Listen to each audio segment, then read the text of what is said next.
So our title is the number of sleep hours of students during weekdays and weekdays. So hello everyone, we will be discussing the analysis of sleep hours among students during weekdays and weekends. Our goal is to determine if students significantly sleep more on weekends compared to weekdays. We'll conduct this analysis using a paired t-test at the 0.01 level significance.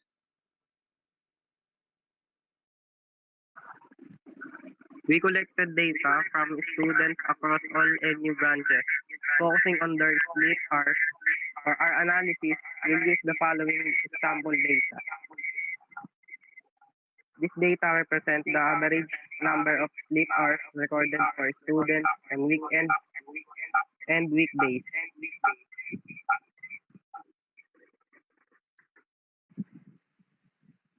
Inputting data in Excel. Now let's put this data into Microsoft Excel. Open Excel and create two columns labeled weekdays and weekends. Input your data accordingly. For instance, in column A, input the weekdays sleep hours, and in column B, input the weekend sleep hours. Formulating hypothesis. Next, we need to establish our hypothesis for the statistical test. The null hypothesis state that the number of our students sleep on weekdays and the same day on weekends. The alternative hypothesis suggests that the students sleep more on weekends than the weekdays. This is a rate tail test, as we specify, looking to see if the weekend sleep hours exceeded weekdays hours. We will set up alpha level at 0.01, which means we are allowing a 1% risk of predicting the null hypothesis when it is actually true.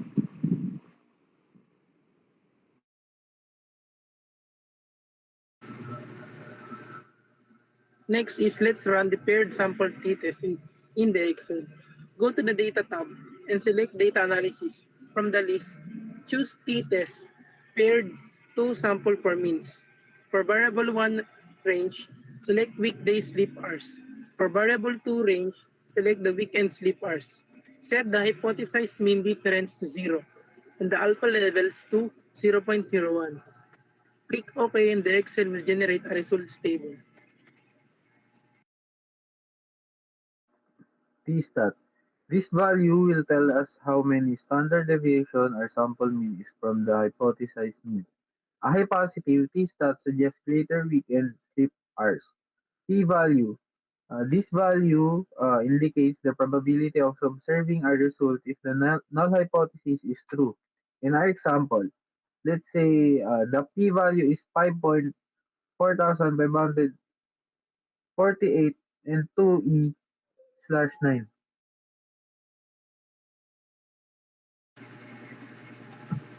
Since our p-value is 5.4548, 2e/09 is less than our alpha levels of 0.01, we reject the null hypothesis. This means we have enough evidence to accept the alternate hypothesis. In conclusion, our analysis indicates that students do indeed sleep significantly more weekends compared to weekdays.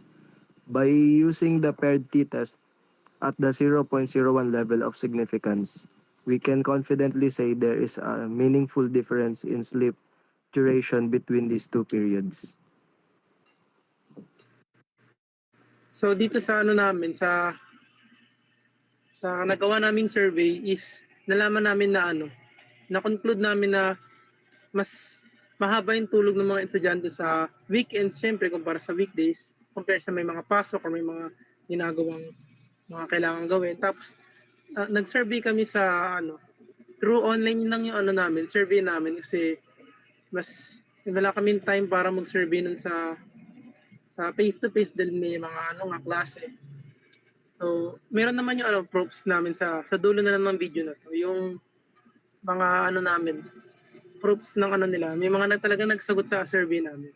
Tapos, mostly nakuha naming mga nagsagot is ME or mechanical engineer sa nursing yung mga nagsagot. Kasi nilagay rin namin dun yung niya, yung mga ang tawag doon, course nila, kung ano sila, course. Tapos naisip namin na ano to, naisip kasi ni Kurt tong ano, yung sleep hours. Kasi nga gusto namin malaman kung ano nga ba talaga yung ano, yung mas mahaba ron sa dalawa. Kahit na alam naman namin na weekends.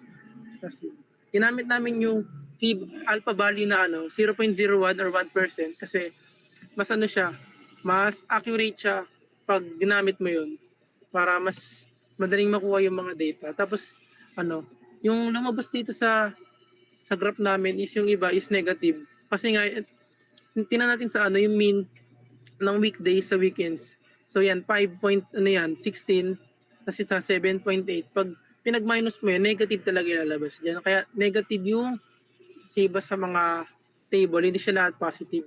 Ibig sabihin nun ano, mas mataas talaga sa ano sa weekends kumpara sa weekdays yung sleep hours nila. Tapos ayun.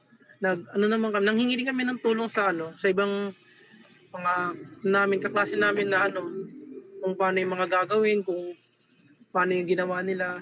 So, ayun.